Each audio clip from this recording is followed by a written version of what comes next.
Hello and welcome. Dan Siegler is the head of real estate at Google and joins me to talk about mobile. Dan, thanks and welcome to the show. Yeah, thanks for having me. More and more users are using mobile. Do you expect that to increase? Because it's going at a phenomenal rate now. It is. We do. We think it will increase. Even specific to the real estate space, we did a study last year analyzing query behavior and also surveying in-market home buyers. And we found 72% of home buyers now use a mobile device as part of their journey. Just in the last 2 years, we've seen home buying, home shopping related queries on mobile devices more than double. When I say that, we're talking about off of a pretty big base to begin with. But we do think it will continue, and really fueled by now the emergence of voice search. Voice search is really the most quickly adopted technology by consumers since the smartphone. And it makes it so much easier to use mobile devices because it's so hard to type on them. And so as voice becomes more and more ubiquitous, right now we've got about 91 million people using voice actively. We think that will continue to fuel more and more mobile query behavior. Of course, with Google Home now too, that's sort of, is that considered mobile? It's not currently considered mobile. Very limited sort of advertising opportunities for now, but you're absolutely right to make that connection between voice now, starting on mobile devices and then coming to the home. Because we talk about searching for real estate agents, Google Home, you ask her to tell me about the local real estate agent, the best real estate agent. That potential is there, isn't it? It is, yeah, absolutely. Yeah. Not hard to imagine a world where voice is the main way you're interacting with the internet. I guess acting with everything because, you know, voice activation in cars, it's just becoming more and more that we're just looking for devices. So the mobile sphere is more than just mobile phones and iPads, isn't it? I mean, mobile is just getting away from the desk. It is, sure. You know, I think different folks define mobile different ways. I mean, at Google, on the advertising side, we think of mobile as smartphones specifically. We even break out tablets separately for now. We actually have started grouping desktop and tablet together and then looking at mobile separately. So when you talk about mobile, you're only talking there about phones? About smartphones. About smartphones. Yeah. That's phenomenal.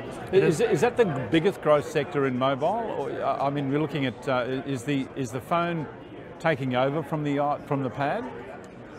It has long since taken over from desktop and the iPad. We are years beyond the point where we used to call the mobile moment, which is when query volume on mobile exceeded that of the other two types of devices combined. You know, your mobile device is what you have on you all the time, really, and you know, desktop and tablets tend to be more stationary devices, using them in home. So, we're talking here about real estate, of course, and real estate agents. But I'm just curious to know if there is one industry that's taking up mobile more than any other. It's becoming ubiquitous, and even some of the industries that you might have thought a few years ago would never be disrupted by mobile, absolutely have been. I mean, who would have thought a few years ago, outside of real estate, that 50% of people would be banking through their mobile devices now. Right now we're seeing 60% of job searches being conducted through mobile devices, things that you just wouldn't have thought of now. It is really becoming a mobile first world. Yeah. Do you think the real estate industry, real estate agents and brokers understand the importance of mobile or being seen on mobile, not just the internet? Well, I think the real estate industry is waking up to that. I think collectively could probably stand to act with a little bit more urgency. I think there's a risk of only looking at competition within your space and looking at what other real estate companies and brands are doing. But I think you have to understand through the lens and perspective of the consumer. Every time they have a fantastic, super assistive and helpful experience through a mobile device, regardless of the industry, they see what's possible with that technology and they come to expect that every time. And so real estate companies, with regard to consumer expectations, you're competing with the Ubers of the world, the Airbnbs of the world, the Amazons of the world. Those that are at the vanguard are providing these amazing and helpful mobile experiences. What do you see, what does Google see as the future real estate agent? I mean, how will they be working with mobile and with voice technology? So I think there's more technology coming that will make mobile even more helpful and more ubiquitous. What we're thinking about now at Google, two areas, what we would call visual in and visual out. And vision in general, we think, is sort of the next phase of search to begin with. If you think about search starting with text inputs and outputs and typing, now we're talking about voice and how much easier that gets. We think visual is the next. And so visual in for us is about Google Lens, which essentially is a camera function that helps you scan and recognize objects in your environment and get more information about them. So, consider home decor items, for example, right? Scanning that and then getting information about that item, getting recommendations for similar items that you might like, etc. Google Lens right now I can identify over 1 billion items, and that's only going to grow exponentially. The other piece of that, what we call visual out, also really exciting. That's essentially augmented reality, or AR. And AR, we really think, is just about to sort of enter the mainstream. It's available on millions of devices now, but will really hit the mainstream. And so we still today probably associate AR with entertainment and those types of experiences, but ultimately the killer apps in AR will probably be ones that make life just a little bit easier. Some early examples we're seeing outside of the real estate space, the cosmetics company L'Oreal, familiar with them? So they acquired a company now that lets people virtually try on makeup to see how it would look before, not only before purchasing it, but they don't even have to really try it on and put it on their face and wash it off. They can just see. Mercedes-Benz, the car manufacturer, they're testing now using AR the user manual overlay. So now you're in your car scanning the different features of the car, and the user manual information just comes up through your phone. You don't have to open up the manual. So little things like that make a big difference in the everyday life of consumers. Let's talk about augmented reality in real estate for a moment. Where do you see that going? What are some of the developments happening there? So, I think we're still waiting for the industry to kind of get in front of that technology and innovate and show us how it could be used. I think it's not hard to sort of extrapolate off of some of the home decor and fashion uses we're seeing now and see how that can be impactful in a home, and looking at different features and understanding what you might want and not want in a home.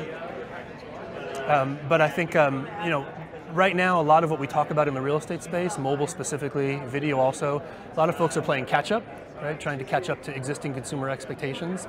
AR is really a great chance now to get in front of that, right? Because it hasn't gone mainstream yet. So testing those tools and features and figuring out, as you're saying, what will be those killer apps that we can provide so that we can get in front of consumer expectations and set the bar for others to catch up.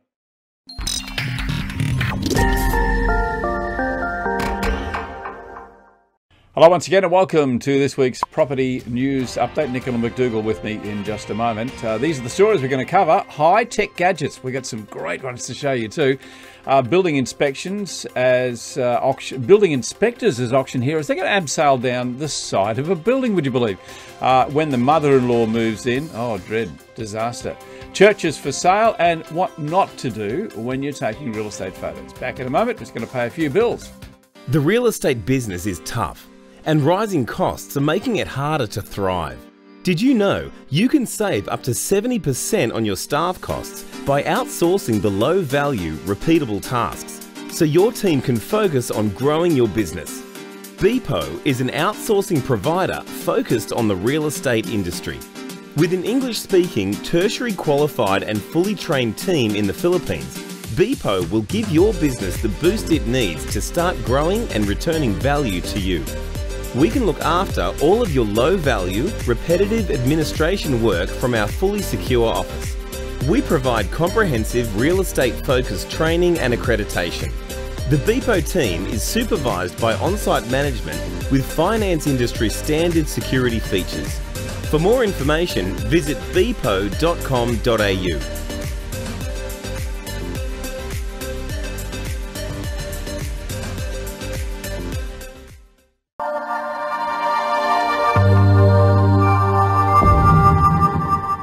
Hello and welcome, Nicola McDougall from Bricks and Mortar Media. G'day, Nicola. Hello, Kevin. How are you, my friend? Thank you. Got a nice little background there, a bit of art behind you. Been investing in some art, have you? I know. I'm on the road at the moment, and that is a beautiful imagery of South Bank in Brisbane, Yes, I think. yes. Looks beautiful. It does indeed. I'm on the road and speaking to you, while I'm out and about. Good on you. Okay, well, our first story comes from Hort residents. That sort of instantly says upper class, doesn't it? Hort. Is that how you say it? Hort, H-A-U-T-E? Yeah, I think so. Or is it Horty? Well, I think either probably could work. It's a bit of a giveaway that we don't really all that posh. Hey, these are high-tech gadgets. Got some great ones to show you too. We might get you to bring up a couple of the images out of this story as well, and there's a link below to take you down. But a touch screen coffee table. Let's have a look at this one. How good's that? Exactly. This story, Kevin, really just shows how the internet, I think we're talking about here, technology is permeating through all of our lives in so many ways. And in this story here, we're talking about a coffee table that turns into the equivalent of, I guess, a computer, and you can sit there and do bits and pieces on it and things like that. There's a bed as well that has, you know. Yeah, we'll come to that in a minute. But the coffee table. Yeah, I just want to bring the images up as we talk about it. But the coffee table, it's really not all that new, is it? I mean, let's face it. They've had those sort of techie type television screens and so on for quite a while. Not quite sure that I like it on a coffee table, though. No, you know, me neither. No, a coffee table's that. You've got to put your cups of coffee on it and that's food. Right, exactly. And just, I guess, you know, for me personally, probably just a little bit of too much of an invasion. We're so wired in all the time now as it is. You're an old fuddy-duddy. Well, I'm What's not. wrong with you? I'm just trying to give myself time and space to, you know, let the creativity flow. And it's hard to do that when you don't have any time, when you're not searching for something or going down rabbit holes. Hey, you mentioned about the high-tech bed. Let's have a look at that. That worries me because, and maybe I'm the old fuddy-duddy, but you go to bed to sleep, let's face it. You know, there's a lot of research out that says you shouldn't even have a television in the bedroom, but this thing is surrounded with tech. Exactly, and that research, I think, as well, Kevin, shows that you shouldn't be, you know, looking on your phone. That's right, the blue light, isn't it? Yeah, exactly. So, look, again, for those people that want everything at the, you know, at their fingertips, literally, the bed would suit them. I don't think that I would be quite keen on it. One thing that I wasn't overly keen on was the mirror. Oh, now, come on, that's the one I like. Did you? Yeah, I tell you why, because I reckon with technology now and things like mirrors, we're going to have to get used to the fact that a mirror, and I think we covered this in one of our previous stories, but a mirror gives someone the ability to detect things, particularly on your face, you know, like early signs of skin cancer, that sort of stuff. But eventually it's going to be able to read your face and read how well you are, and that information could go straight to your doctor. How scary is that? Well, scary, that's right. I agree with the skin cancer thing. That would be awesome if it could detect things, you know, early. But the one thing I didn't really like about that one was it was all about how it would help ladies put on makeup, and there was different lightings, and you could work out what makeup to wear when you were going to the pool or whatever it might be. And it's quite funny you should mention that, because Kevin. Yeah, a couple of weeks ago we had to do some filming, and I normally don't wear makeup. I'm not wearing any now, obviously. But and you can tell that probably. But we had to put makeup on because it was in a studio. It was the biggest pain in the butt. Like, it took about an hour, and I thought, it'll be just a bit of quick powder here. It wasn't, and then I couldn't wait to get it off because it really, you know, sort of made me feel hot and so on. So yeah, I can understand why you'd probably get upset about a mirror telling you what sort of makeup you should wear. Yeah, exactly. And I think, you know, we are spending a lot of time taking selfies and looking at ourselves a lot in modern society. So enough's enough, you reckon? Yeah, and the other thing too, you know, if it's connected to the internet, goodness only knows who'd be watching. And some of the things you get up to in the bathroom, well, let's say. I don't know about you, Kevin. Yeah, what about me? Hey, let's move to the next story in a moment. Before we do, I just want to tell you that RET show 349, almost 350, Nicola. How good's that? It's out tomorrow. Market facts that make way for wishful thinking. Misunderstandings about finance clauses. A fascinating conversation I had with Kate Bakos, so don't miss that. A lot of we dispel a few myths about finance clauses and when they're good to use and when they're not. Hey, did you know that you can actually use a finance clause at an auction, Nicola? Yeah. Yes, I did. Yeah, well, we talk about that tomorrow in the show. Downsizer demands being met by developers. New Zealand banks ease up on high LVRs. Now, that's good news. Gee, that market in New Zealand's ticking along with a lot of really good stories coming in there. And renters' dreams have been shattered. That's out tomorrow, Real Estate Talk. Check it out. It'll be available for you tomorrow on the website, realestatetalk.com.au, and also at propertytv.io. Hey, Nicola, let's go to story number 2. This one comes from the New York Times. I love this. Building inspectors as action heroes. A growing number of building facade inspections increasingly done by women. They're rappelling into New York City's glass and terracotta canyons. They're coming down the side of the buildings. Amazing, isn't it? Wonder why they're using women. Well, it's interesting when you read this through the story, which is fascinating actually on so many levels, not just about architecture or the New York skyline. One of the women there who abseils and does this for a job says that the only reason they can think of why there's more women than men is that women don't have the same, they're not as afraid of heights as men are. Oh. I don't know if that's a personal preference. I must admit, I'm not afraid of heights. No, I'm not. I love heights. And I've been abseiling. My partner is, though, and he is often on the outside of buildings doing various tradesman bits and pieces. So I don't know whether it's that. There's the reason why there are more women being involved in this. But and of course I love it. Oh, yeah. Actually, in the story, it talks about how sometimes when they are abseiling down the building, looking at the facades for safety reasons, sometimes the police turn up because people think that there's something untoward going on. Yeah. But what's fascinating with it is clearly it's a very unique story in New York and in Chicago as well, which was the beginning of skyscrapers as such in the 1880s, I think it was. Is that, they were talking about buildings now that are 150 years old, and there's a lot of old masonry, and unfortunately in these cities, people are getting injured and killed sometimes, which is why there's a certain amount every 5 years that need to be physically inspected from the outside to prevent these types of things happening. And in New York, a lot of people are worried about air conditioning units. Yeah, I was fascinated in the story too. I thought it was quite cute when when the women come down and they actually get down to ground. There's normally a crowd there, and they give them a round of applause. I thought that was fantastic. Hey, just an aside to that story, and you mentioned there about skyscrapers in New York and the history of that.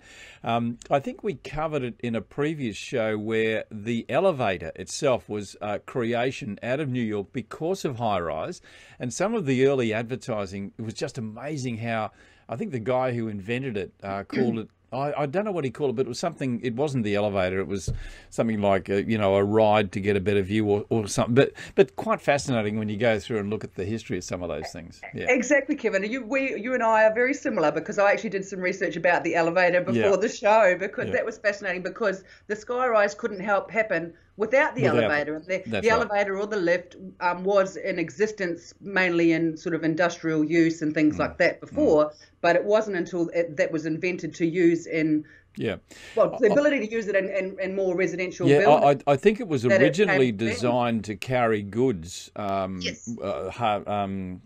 bales and things like that up the side of a building, and that I think that's the way it was pitched. Like now we're carrying humans on these things. Exactly, and people were scared to use them. And and it actually made me remember, I mean, probably before my time, but do you remember that, I mean, there still isn't in the States, right? People that their job was to take people up and down in the elevator, but up until about the 1900s or just a bit after, a lot of people were actually too scared to go in the elevators. What is it? Level 4, women's underwear. Level 5, men's underwear, whatever. That's what they used to do in the lift, didn't they? They'd sort of announce what floor you're on and what was in the floor. Yeah, very cute. Hey, let's keep moving. Story number 3 comes to us from The Guardian.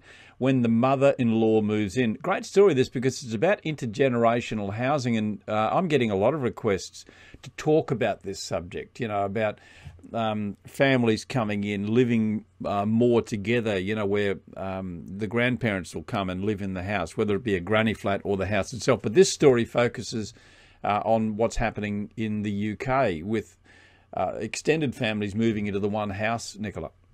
Yeah, and what was interesting about this story was that it is one house. Obviously, the concept of granny flats is not new and has been very, a groundswell of granny flats being built here in the last decade in particular. Yeah. But it's not a separate dwelling. It's actually within the home, and they actually have their own levels. And the mother-in-law, I think, lives on the top level and things. And I think in the story it says that she, they share a couple of meals a week. Yep. She's certainly not there as their housekeeper or anything like that, but she does help out. And I think she is she is by herself now, and she said as well that it was nice for her to be in a house with some noise. Yeah, I think the reason they don't do isolation. Yeah, I think the reason they don't do granny flats is because they just don't have the land. That's right. Yeah, exactly. And a lot of them are terrace houses, so it makes a good solution. My cousin, in fact, in Melbourne, he extended his home and built in a separate unit in the house for his mother-in-law, and it was actually quite successful. But he had the room to do that in the extension, so I think it's a great move. Intergenerational housing is something we're going to see a lot more of.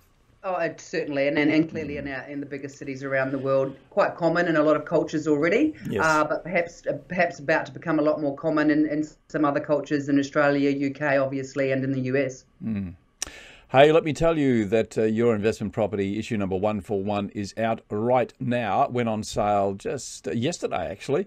141 cash flow positive suburbs have been revealed. The team at Your Investment Property has done all the research. They've crunched the numbers for you to come up with more than 140 locations Australia-wide that are set to deliver strong returns and the promise of capital growth. Cue the cover. This is what you have to look for. Have a look at that. Isn't it? I love the colour blue. It's my favourite colour, actually, Nicola.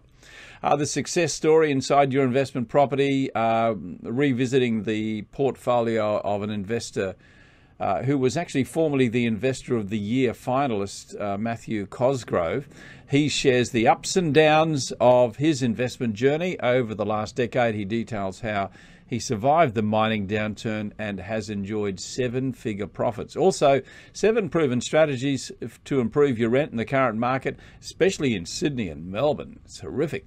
Getting higher yields is a key concern for landlords. This month, you'll get all the best ways to do exactly that, plus how to get big gains out of budget properties. All that and lots more in Your Investment Property magazine. It is out right now. Look for that pretty, pretty blue cover. It's quite nice, isn't it? Very nice indeed. I did see a sneak copy yesterday. Yes, I know. I gave it to you, didn't That's I? right. And when you do, check out page number 7, I think. I think that's the page. Very handsome. I think your photo's in there too, Nicola.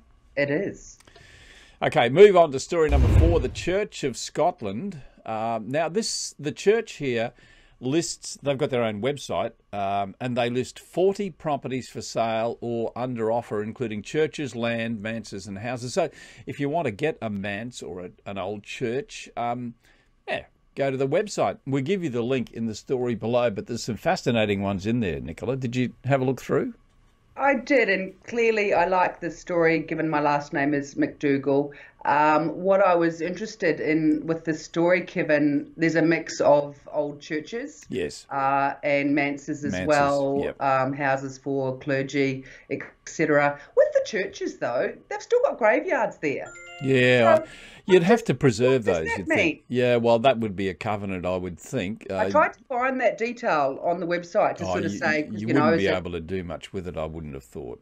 Well, I was just looking at that, but one caught my eye in particular, which was in Perthshire, and my family history can be traced back to that location to 1770. Well, 1770. That's yeah. I had my great 6-time grandfather. His name was Hugh McDougall, and he was born there in 1770. Oh, really? Yes. Why don't you buy the church? You might. But it's quite that one there, which I loved. It's an old manse, £365,000. So that's clearly not happening for me. But right by a lock, it was absolutely beautiful.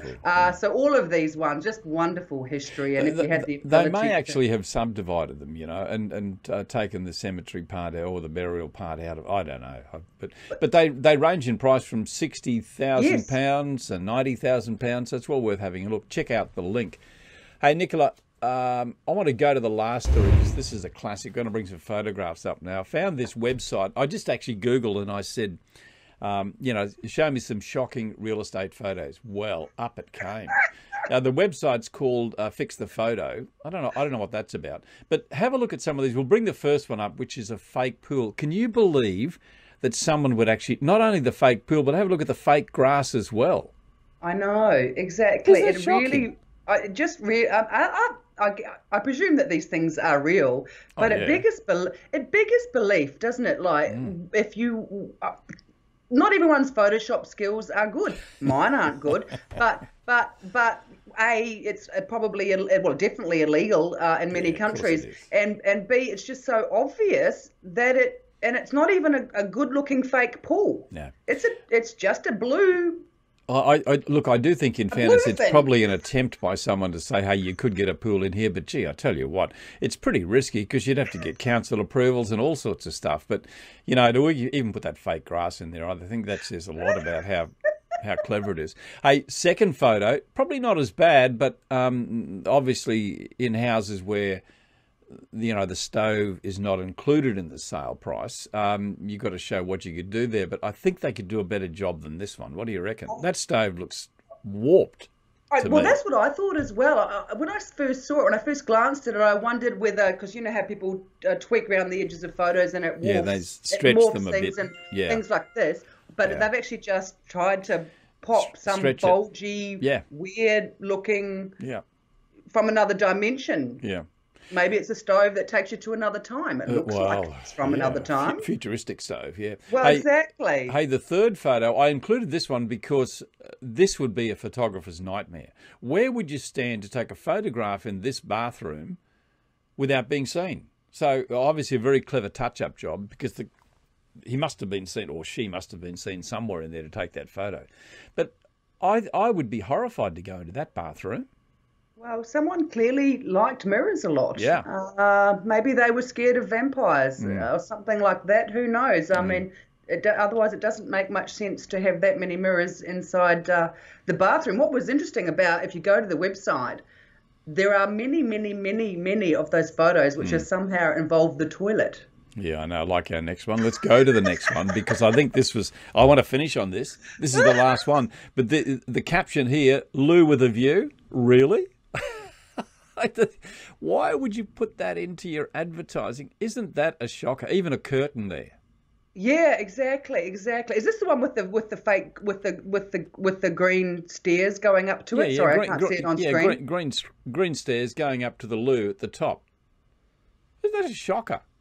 But even just the angle of look, one of the worst photos I've ever seen. But even like focusing on those green stairs, which looks like it's that artificial grass or something, or old shagpole carpet from 1971. All worn, even the stairs are worn down. So it's exactly. I mean, if you have to include that in the listing, you certainly have to worry about what the rest of the property looked like. You sure would. So check out that website, have a look at some of those classic photos. And don't do any of that. Yeah, exactly. We're going to have to leave it there. Nicola, thank you so much. It's been a lot of fun again. And we'll be back again next week at the same time to give you the stories that caught our attention. Not always a serious story, of course. We don't like to be too serious in this show. Nicola McDougall helps us put all that together, along with Kieran Clare from Bricks and Mortar Media. Nicola, have a great weekend.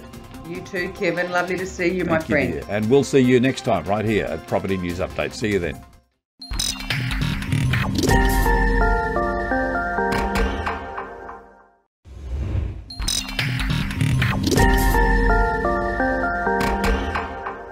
Hello and welcome to this week's show. Well, as a result of last year's CoreLogic Perceptions of Real Estate Agents survey, it showed us that there is no substitute for people and sales skills. We already knew that. Artificial intelligence and bots are great, and they should be harnessed into a business, but I'd encourage you never ever to ignore the importance of personal one-on-one communication. Now, having said that, a little bit of smart tech can go such a long way. We know that that's the fact. Enter the next generation of the data supplier that, well, launched it all, and the one, I guess, that many of us grew up with. I'm talking about RP Data. It's certainly been around for quite a long time. CoreLogic's head of real estate, Jeff White, joins me to talk about what the new RP Data looks like and why it needed to be recreated. G'day, Jeff. How you doing? G'day, Kevin. How are you? Yeah, good, mate. This is a pretty exciting thing, really, because I mean what I said there. We grew up with RP Data. It was the first, it revolutionised the information flow, not only for agents and their access to it, but also for consumers. It was a pretty important timing. Yes, it was, Kevin, and as we know, CoreLogic was previously known as RP Data. As a company, has been Australia's leading independent property data solution for many years, as you say. And, agents now need to have data at their fingertips, and the introduction of mobile facilities has been a real winner. And we've found that over the years, more and more agents are accessing this data via mobile. But this next generation product, which we've just launched, is a desktop solution, which brings it more in line with our mobile app and makes it seamless for agents to move from one to the other. So it was overdue, and we're very excited with what it can do and how it can assist agents in their day-to-day work. Yeah, well, RP Data didn't really ever go away. It had a couple of changes of name that I can recall. That's right. What's behind its re-emergence, and what's it going to look like now, Jeff? Yes, Kevin, look, over the last couple of years, we've constantly looked at research and feedback from our customers and our clients. And, with, 6,500 agencies or thereabouts using our product around the country, we get a lot of feedback as to what they want. And this was an opportunity for us to actually hone in on what the customer wanted. And the customers were comparing our desktop version to the mobile version and saying, gee, the mobile's really easy to use, and we love the use of it, and we'd love it if the desktop looked a bit more like the mobile. So over time, we've heard, we've listened, and now we've acted. So this product now, being on a desktop, it will resemble what they've used on mobile devices, and it enables them to get all of that information a lot easier, a lot quicker, and it's a lot cleaner on the desktop screen. So that's sort of the background to why we've done it there, Kevin. And with technology and apps and those sorts of things nowadays, the cleaner the look, the better. Years ago, you'd put as much information on a page and, you'd hope people would find their way around. Nowadays, it's got to be clean and simple, and that's what this new next generation RP Data product is all about. Yeah, well, you talked there about mobile, and that's probably brought about, so many changes in the way we consume information now. There's I call them a new breed of agent, and I've probably been talking about that for too long because there's no such thing. I think it evolves, and we develop new skills, whether we're old or young. But can you tell me, give me a bit of an insight, because I know you really looked at this very carefully as a result of that survey that I mentioned at the start of the interview. What are agents telling you that they really wanted in this product, apart from it just being updated, to look like the mobile app? Yeah, look, so the information that we had on our previous version, or the older version on screen, had it all there. It's a terrific product. It stood the test of time. It's the leading product in the country. But what agents were wanting was simply to go and run a CMA, a current market assessment report, or a valuation estimate, or a property report, or a rental estimate. All of these information and reports, and also a quick search of a property. And they didn't really want to drill down. It was based on the number of clicks that they had to do their job, and we've minimised that to a large degree. And you can find what you want, get in and do it, and get out quicker than you could before. And that's what it was all about. The fresh look enables that.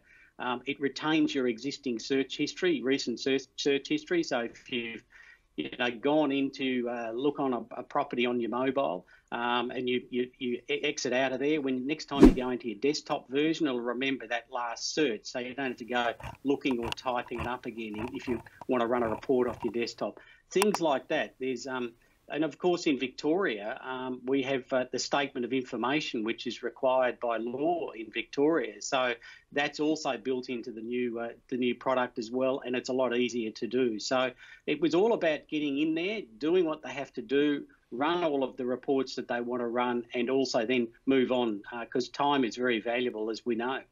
Yeah, well, of course, RP Data in the early days, and now more CoreLogic, have been very heavily relied on as a reliable data source for where the market's headed. even banks using it for valuations. Are there any smart tools built in this to help agents get a better understanding about property values, Jeff? Oh, look, I think it's about finding things, because I think what we found with the version that's been out for so long is that often an estate agent time poor, and sometimes their attention to detail, they don't like digging in for looking for things.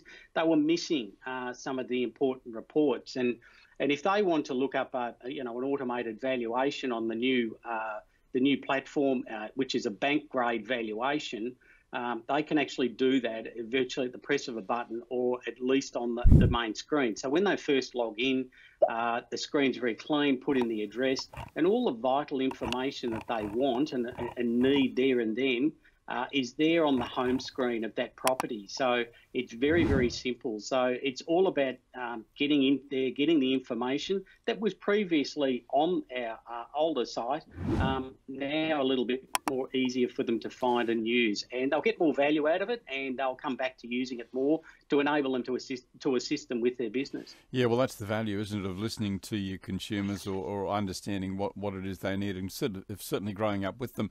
Can I ask you, this new rollout of RP data, is it going to be made available to consumers as well as agents? No, this is for existing subscribers. So it's a product that you need to subscribe for. But if you're a current subscriber to the existing product, moving across and transitioning onto the new platform, what doesn't cost you anything. It's just a simple click up the top and you're into the new one. So if you're a bit unfamiliar, or you want to go back to the old one, you can do that. So we haven't cut off the old version and forcing everyone onto the new one, because the phone would ring, I'm sure, if that was the case. So they can transition across and start to get used to that new desktop version. So no cost to existing subscribers, other than what they're already paying there, Kevin. Yeah. It's interesting to hear you say that it's made available to agents or subscribers. I guess it'd be fair to say, with the internet, when it first came in, agents lost a lot of control over information. And while there's nothing wrong with that, it is important that information is understood and I guess properly analysed. Is this a step in the direction, do you think, of giving agents a little bit more power back, or the ability to have some information that they can then display and discuss with consumers? Yeah, that's right, Kevin.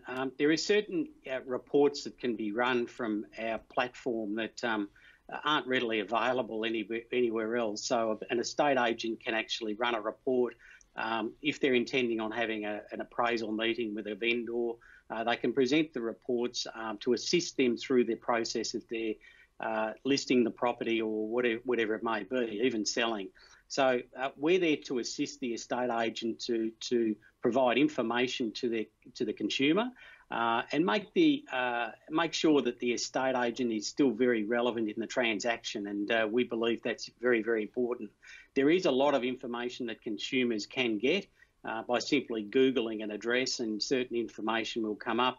And property portals nowadays do have a lot of information about properties that consumers can get. But there are certain reports, and particularly the valuation reports that are run through our platform, that are significantly more than what you can get via the general Google search. So it is very, very important that agents, utilise those products to ensure that they have the best advantage with the clients that they're dealing with at the time.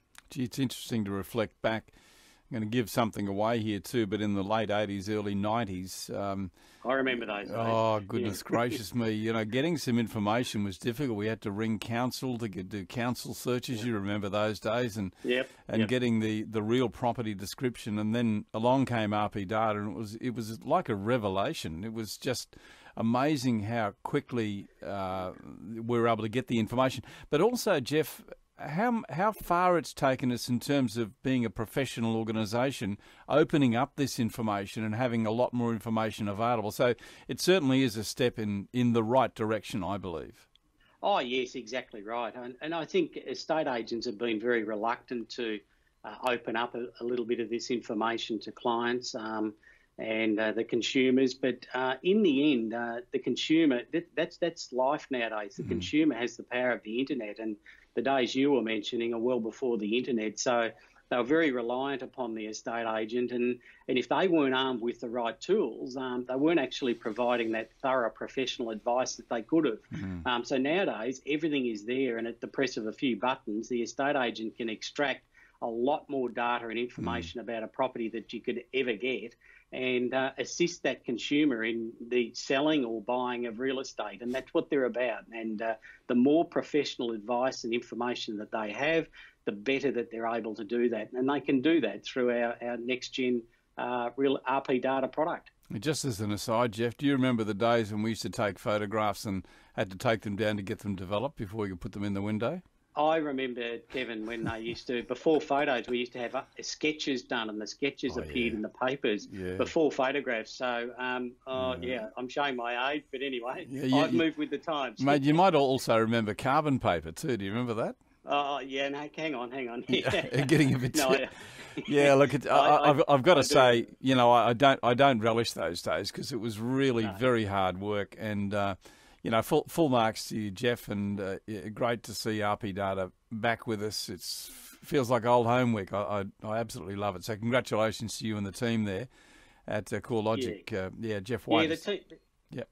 The team's done a great job with this product, and RP Data is a product of CoreLogic, and we're constantly refining, and this product will constantly be refined as we get more research and obviously feedback from our customer base. So onwards and upwards there, Kevin, and thanks for the opportunity to have a talk about it. Oh, pleasure. My pleasure, mate. Good on you.